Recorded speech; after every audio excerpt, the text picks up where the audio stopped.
세상이 너희를 미워하면 너희보다 먼저 나를 미워한 줄을 알라. 너희가 세상에 속하였으면 세상이 자기의 것을 사랑할 것이나 너희는 세상에 속한 자가 아니요 도리어 내가 너희를 세상에서 택하였기 때문에 세상이 너희를 미워하느니라. 내가 너희에게 종이 주인보다 더 크지 못하다 한 말을 기억하라. 사람들이 나를 박해하였은즉 너희도 박해할 것이요 내 말을 지켰은즉 너희 말도 지킬 것이라. 그러나 사람들이 내 이름으로 말미암아 이 모든 일을 너희에게 하리니 이는 나를 보내신 이를 알지 못함이라. 내가 와서 그들에게 말하지 아니하였더라면 죄가 없었으려니와 지금은 그 죄를 핑계할 수 없느니라. 나를 미워하는 자는 또 내 아버지를 미워하느니라. 내가 아무도 못한 일을 그들 중에서 하지 아니하였더라면 그들에게 죄가 없었으려니와 지금은 그들이 나와 내 아버지를 보았고 또 미워하였도다. 그러나 이는 그들의 율법에 기록된 바 그들이 이유 없이 나를 미워하였다 한 말을 응하게 하려 함이라. 내가 아버지께로부터 너희에게 보낼 보혜사 곧 아버지께로부터 나오시는 진리의 성령이 오실 때에 그가 나를 증언하실 것이요 너희도 처음부터 나와 함께 있었으므로 증언하느니라. 어제 말씀 본문에서 예수님은 제자들에게 서로 사랑하라 라는 말씀을 반복해서 하셨어요. 서로 사랑하는 방법은 하나님의 말씀 계명을 지키는 것이다. 이렇게 말씀하고 또 말씀하고 두 번, 세 번 말씀을 하셨어요. 그런데 그렇게 가르치시고 나서 이어서 이제는 그러나 세상은 너희들 제자들을 미워할 것이다. 이렇게 말씀을 하십니다. 그리고 나서는 세상이 왜 교회를 미워하는지, 세상이 교회를 미워하는 이유를 이어서 말씀을 하시면서 그래도 두려워하지 말아라 라고 말씀을 해주세요. 그래서 오늘 본문 말씀에서 말세가 되어 갈수록 주님의 재림이 가까워 올수록 세상이 교회를 자꾸 미워하는 이유를 우리가 살피고 그 가운데서 우리가 신앙을 지켜야 하는 그 이유들을 찾아갈 수 있으면 좋겠습니다. 교회가 세상에 미움을 받는 첫째 이유는 교회가 예수님께 속해 있고 세상은 예수님을 미워하기 때문이다 라고 18절 19절에서 말씀을 하세요.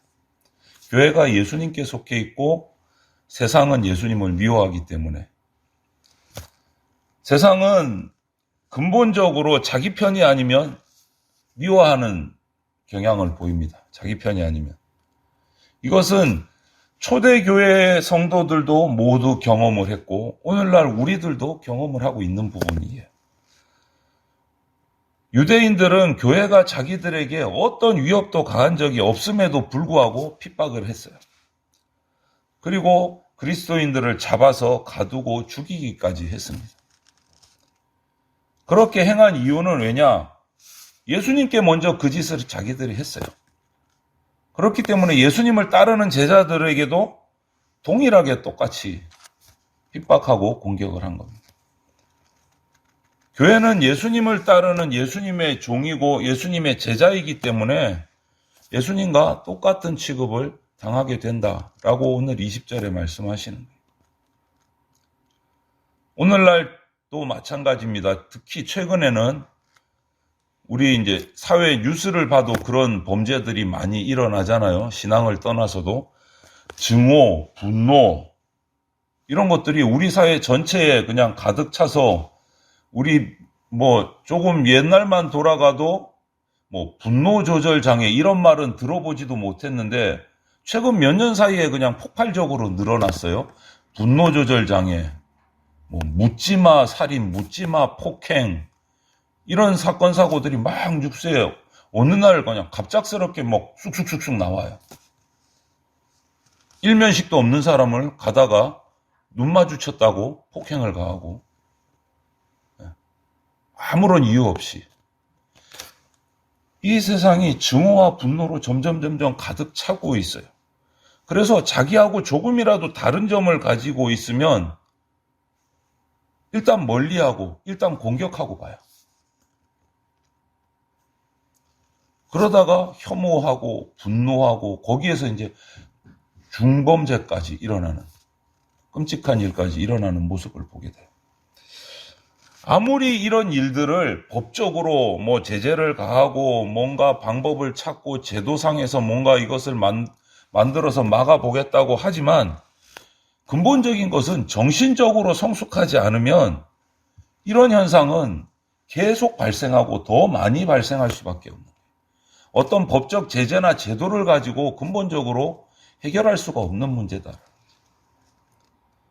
이런 지금 우리가 살아가고 있는 현실의 상황에서 우리 그리스도인들은 정말 예수님이 제자들에게 말씀하신 것처럼 뱀처럼 지혜롭고 비둘기처럼 순결한 사람이 돼야 된다.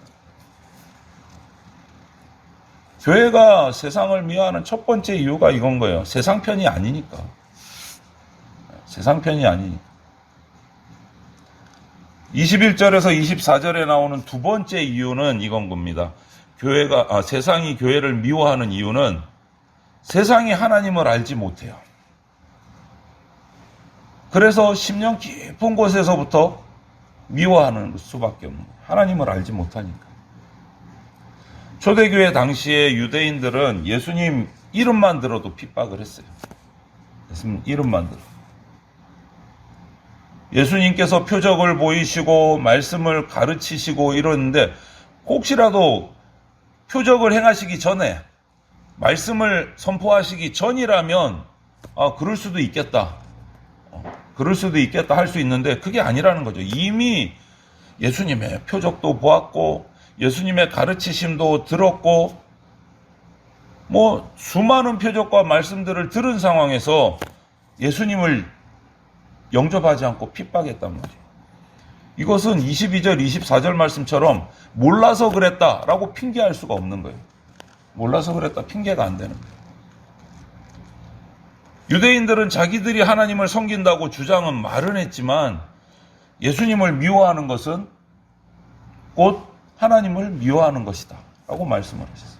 하나님을 제대로 알지 못했기 때문에 예수님 줄 알지 못하는 거고 그래서 예수님의 말씀을 듣고 표적을 보았음에도 하나님과 예수님을 거부한 것이다. 그러니 교회도 미워할 수밖에 없는 것이다.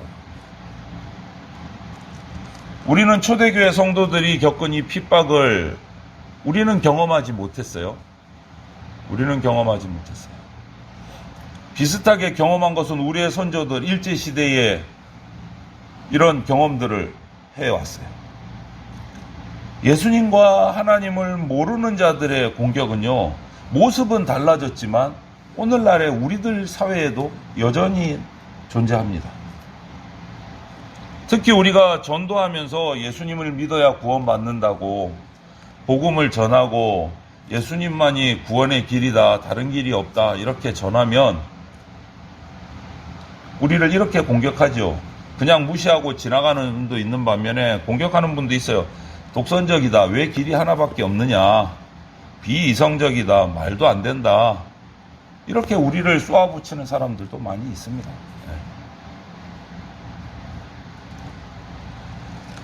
그리스도인으로서 우리가 세상을 살다 보면 이런 어려움은 수시로 경험하게 돼요. 수시로 경험하게 돼요.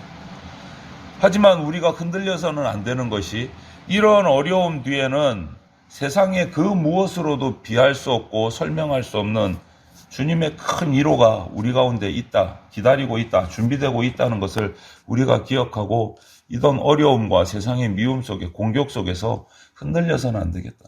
하늘의 소망을 품고 있어야 된다. 또 한 가지 세 번째로 세상이 교회를 미워하는 이유는 교회가 진리 안에 있고 진리를 전하기 때문에 미워합니다. 첫째가 뭐였죠? 세상 편이 아니기 때문에 미워하고, 둘째는 하나님을 모르기 때문에 미워하고, 이번에 세 번째는 진리 안에 있으면서 진리만을 전하기 때문에 미워해요. 이게 무슨 말이냐면 예수님이 유대인들이 교회를 핍박하는 것은 이미 성경에 예언되어 있다라고 시편에, 구약에 시편 35편에 보면 기록되어 있어요. 35편에도 있고 69편에도 있고 말씀하고 계세요. 예수님은 그들의 율법, 너희의 율법이라는 표현까지 쓰시면서 너희들의 율법을 지켜서 행하고 율법대로 산다고 하지만 그 율법의 진짜 의미를 깨닫지 못해서 진리하고는 거리가 멀다. 이것을 명확하게 얘기하고 계세요. 진리하고. 성경 열심히 읽으면 뭐하냐? 글자만 읽고 있는데 그 속에 있는 예수님의 뜻, 하나님이 그 말씀을 주신 뜻을 의미를 깨닫지 못하고 있는데 제대로 배우고 제대로 의미를 영적인 깨달음을 얻어야 될 거 아시냐. 근데 너희들은 그렇지 못하니까 교회를 미워한다. 하나님을 핍박한다. 이렇게 말씀하시죠. 여러분, 오늘도 똑같습니다. 우리를 공격하는 교회를 미워하는 사람들 중에 성경을 읽고 있는 사람도 있습니다. 성경을 읽고 있는 사람도 있습니다. 성경을 가지고 있으면서 엉뚱한 쪽으로 해석하는 사람도 많습니다. 그래서 교회를 핍박해요. 반면에 예수님과 제자들은 성령의 깨달음으로 말미암아 참 진리를 전하고 있는 거예요. 교회는 참 진리를 전하고 있는 거예요. 비진리를 진리라고 철석같이 믿는 사람들은요, 오히려 진리를 전하는 사람들을 미워하고 핍박하기 마련입니다. 야, 그거 잘못됐어. 내가 이해한 게 맞아. 너희들은 잘못한 거야. 핍박하는 거예요. 비진리가 진리를 핍박해요. 그게 진리라고 믿고 있기 때문에 자기들. 지금도 마찬가지입니다. 세상의 학문이, 과학이, 철학이 진리라고 철석같이 믿는 사람들이 참 많이 있습니다. 참 많이 있어요. 그런 사람들은 똑똑합니다. 세상적인 지식이 가득한 사람들이에요. 그것을 진리라고 믿기 때문에 교회를 조롱하고 핍박합니다. 교회를 조롱하고 핍박합니다. 자신들이 가지고 자신들이 배운 것이 진리라고 확신하기 때문에 교회가 말하는 하나님의 말씀의 진리를 거부하고 핍박해요. 그럴 때일수록 흔들리지 말고 우리는 진리이신 예수님을 붙잡아야 돼요. 진리이신 예수님을 붙잡아야 돼요. 우리가 예수님의 제자된 우리 성도들이 걸어가야 될 길은요, 예수님이 가신 길이에요. 예수님이 가신 길. 그 길을 따라가는 사람을 우리는 예수님의 제자라고 부릅니다. 예수님의 길을 따라가는 사람. 예수님이 우리를 사랑한 것 같이 서로 사랑하는 자. 예수님이 하나님 아버지의 명령에 순종해서 하나님 사랑 안에 거하시는 것처럼 예수님 명령에 순종해서 예수님 사랑 안에 거하는 사람. 이것이 제자예요. 예수님의 제자예요. 그래서 예수님이 제자들이 세상에서 미움과 박해를 받을 때 이것을 기억하라고 하셨어요. 내가 먼저 그 미움과 박해 다 받았다. 너희도 그 미움과 박해를 세상으로부터 받을 것이다.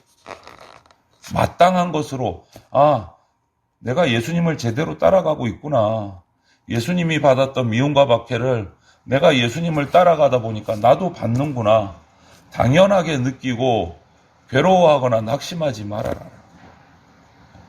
쉽게 말하면 마음의 준비를 하고 각오를 하고 있으라는 거예요. 예수님을 따라가면 예수님이 받았던 축복도 받지만 예수님이 받으셨던 박해도 받게 된다. 우리가 이것을 마음의 준비를 하고 말씀을 붙들고 있어야 된다. 세상이 제자들을 박해하는 것은 하나님을 모르기 때문이고 그들이 세상에 속해 있지 않기 때문이에요. 그래서 예수님이 세상의 미움과 박해를 감당하신 것처럼 우리도 예수님의 제자로서 그 고난의 길을 기꺼이 감당해야 한다. 그런 준비를 하고 있어야 된다. 흔들리지 않도록, 예수님을 배반하지 않도록 우리가 훈련하고 준비하고 있어야 된다. 아무 생각 없이 넋놓고 있으면 예수님을 저주하고 배반하는 경우가 생길 수 있다는 거예요. 이렇게 세상의 미움과 박해 속에서도 제자들은 예수님이 보내실 진리의 성령님과 함께 예수님을 증언해야 된다고 말씀하세요. 그냥 숨어 있지 말고 겁먹고 도망치지 말고 성령님을 보내주실 때 보혜사 성령님과 함께 진리를 전하라고 말씀하셨어요. 맞서서 싸우라는 거예요. 숨어 있지 말고. 왜냐하면 이것은 빛과 어둠의 전쟁이에요. 하나님의 자녀와 마귀의 자녀들의 전쟁이기 때문에 물러서면 안 된다라는 거예요. 물러서면 안 돼요. 진리를 전하는 것이 승리하는 거다. 그 진리의 전쟁을 그냥 내버려 두지 않고 예수님께서는 성령님을 보내주셔서 힘을 실어주고 예수님의 말씀이 생각나게 하고 능력을 베풀어 주시겠다. 말씀을 증언하라. 그것이 예수님이 가신 길이에요, 여러분. 예수님은 미움과 박해를 받으셨을 뿐만 아니고 그 미움과 박해 상황 속에서도 예수님의 기록을 보세요. 복음서에서 계속 말씀을 전하셨어요. 숨지 않으셨어요. 도망가지 않으셨어요. 말씀을 전해야 될 자리에서는 핍박을 받아도 전하셨어요. 유대인들에게 박해받고 그들을 피해서 잠시 숨으신 적도 있어요. 그거는 그 때가 아니기 때문에 하나님의 때를 기다리면서 피하셨지만 정작 보십시오. 그 대적들의 핍박하는 사람들의 중심인 예루살렘에, 그것도 성전 안에서 유월절을 준비하기 위해서 많은 유대인들이, 대적자들이 모인 그 가장 중심에서 그 명절에 예수님 당신이 누구신가를 적극적으로 선포하셨어요. 성전을 청결케 하셨어요. 말씀을 증거하실 때는 결코 숨으신 적이 없어요. 맞서 싸우셨어요. 이것이 7장에 또 잘 나타나 있어요. 박해 속에서도 예수님은 복음을 전하시는 모범을 우리에게 보여주셨어요. 이렇게 해야 된다. 이렇게. 이런 예수님의 모범은 제자들이 박해 속에서, 우리 성도된 우리들이 핍박과 미움 속에서, 세상 속에서 어떻게 주님을 전해야 되는지를 보여주시는 거예요. 우리가 살아가는 이 세상은 그리스도인으로서 살아가기에 쉽지 않은 곳입니다. 평안하지 않은 곳입니다. 어려운 곳이고 미움을 받을 수 있는 곳이에요. 심지어는 죽음의 위협도 당하는 적이 있는 곳이에요. 우리 일제 시대에 우리 선조들은 죽음의 위협을 시시각각 당하고 죽임을 당해서 순교의 자리에까지 들어가신 분들도 많이 있습니다. 하지만 예수님을 믿는 믿음은 그런 쉽지 않은 세상에, 핍박과 박해가 있었던 세상에 예수님 승천하신 이후로 지금까지 2000여 년 동안 수많은 순교자가 나왔어요. 계속 어려웠다는 거예요. 복음을 전하기에 쉬웠던 적이 하루도 없었다는 거예요. 마귀의 공격은 계속되어 왔어요. 그런데도 불구하고 복음은 아직까지 사라지지 않고, 아니요, 사라지지 않은 게 아니고 오히려 더 멀리 퍼졌고 멀리 전파되고 확장되었어요. 어떻게 이렇게 될 수 있을까? 핍박이 멈춘 적이 없는데, 예수님 오신 이후로 복음을 향한, 예수님을 향한, 교회를 향한 핍박이 한 번도 사라진 적이 없는데 어떻게 복음은 계속 퍼져왔을까? 두려워하지 않는 믿음의 증인들이 있었기 때문에. 순교자가 있었고 핍박을 받으면서도 끝까지 복음을 전한 주의 백성들이 있었고 제자들이 있었기 때문에. 오늘은 누가 그 사람이 되어야 됩니까? 내가 그 사람이 되어야 돼요. 내가 그 복음의 증인이 되어야 된다. 그렇게 기독교의 역사는 지금까지 왔고 복음은 점점점 확장되어 왔어요. 확장되어 왔어요. 그런 소식들이 들어오더라고요. 우크라이나에 성경이 부족합니다.